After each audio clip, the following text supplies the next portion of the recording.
മണി 6:45 അല്ലേ രാവിലെ.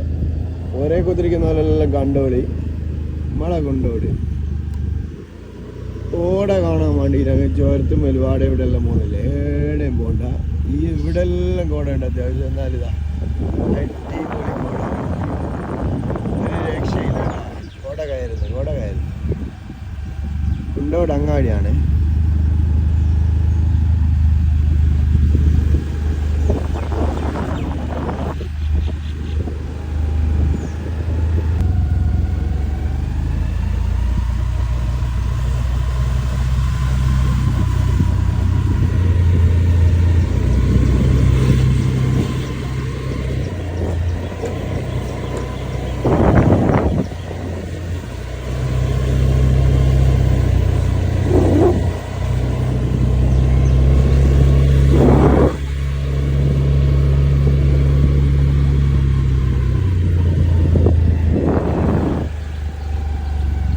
ഏതാ രസം, കോട കാണാൻ നേരെ ഇങ്ങോട്ട് വരിക കുണ്ടോട്ടിലേക്ക്.